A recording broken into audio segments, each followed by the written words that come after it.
So, have you all ever wondered that what a day in the life of a product manager actually looks like?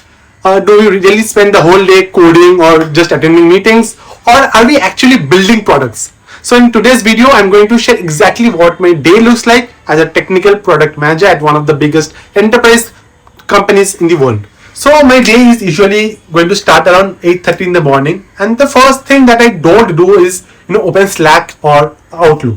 Instead, I spend around 15-20 minutes trying to plan my day. I check my calendar, look at what are the meetings for the day, and see that if there are any customer escalations or review any overnight updates from teams which are working in different time zones.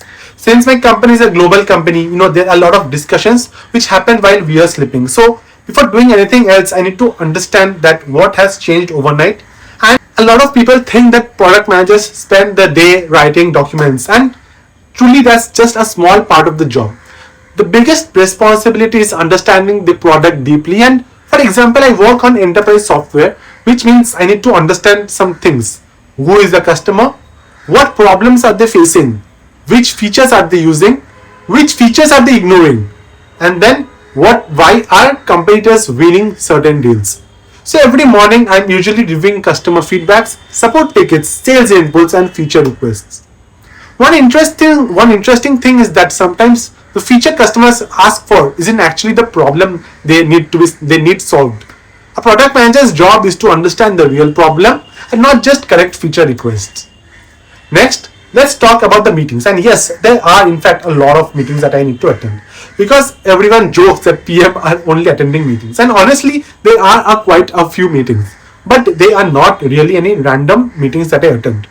So a typical day might include discussions with the engineering teams, the design teams, the sales team, the marketing team, the finance team, the pricing team, or the customer success team, and sometimes even the customers directly. So we have client meetings with them directly.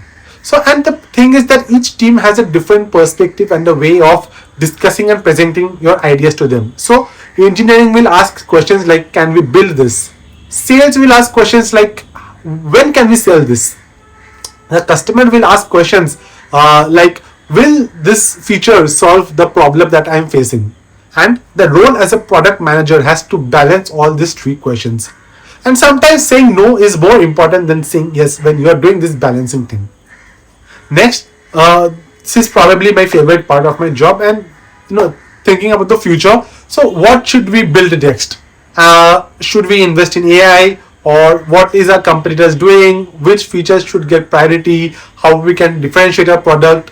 So basically a lot of time goes into researching about my product, about the domain, about the industry, about reading analyst reports, about studying competitors, talking to internal experts, looking at industry trends. And yes, AI has changed how we tackle these problems and how we are working in this field. Because let me tell you that today, instead of spending hours creating the first draft of a document, AI is helping generate it quickly. But here's the important part. AI is only giving me information, and it is not making any product decision. So understanding customers' business goals and long-term strategy will still require human judgment. So now let's come to the most challenging part. If you're asking me that what is the most hardest part of being a PM, it is prioritization. So imagine you have 10 feature requests, engineering has resources for only 3. Then which 3 am I going to choose? Because every decision is going to have a trade-off. And the thing is that sometimes saying yes to one customer means delaying another feature. So that's why the role of a PM is often about making difficult decisions with incomplete information, and that's what is making the role exciting. So no 2 days are exactly the same. So many students ask me that, do I need coding to become a PM? But from my personal experience, I have never done coding in this role, because yes, definitely learning to code helps, especially in technical roles, because when you are interacting with the developers or the tech team, understanding technical terms is helpful. So yes, it is important, but you have to understand the most valuable skills in this field are communication, problem solving, business thinking, customer empathy, and prioritization. So you need to have the ability to explain complex ideas in a simple way.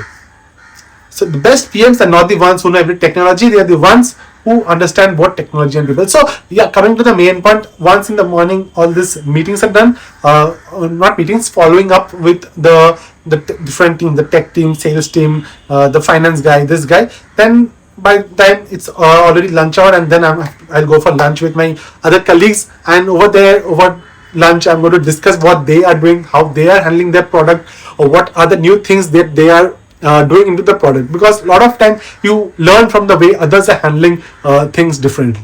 So that's a very good time. And other than that, there are also a lot of sports in indoor games which are available. So I usually play table tennis or a game of pool or chess. That's how I spend my afternoons. And once that is done in the evening, after lunch hour and before evening is usually the time when I'll spend doing all this competitor analysis, this understanding, reading research reports, analyst reports, understanding what the future strategy is, reading.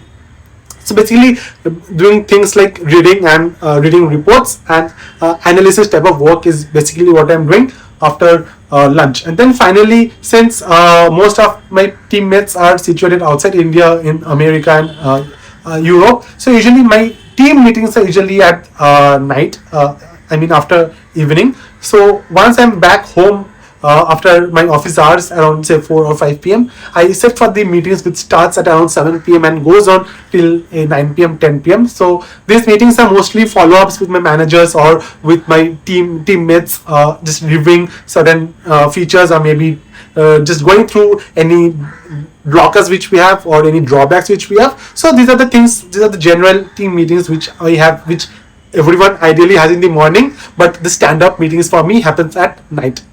So this is kind of a brief about how my day looks like and what type of work I do as a product manager. I hope that you have found this video little bit useful and helpful.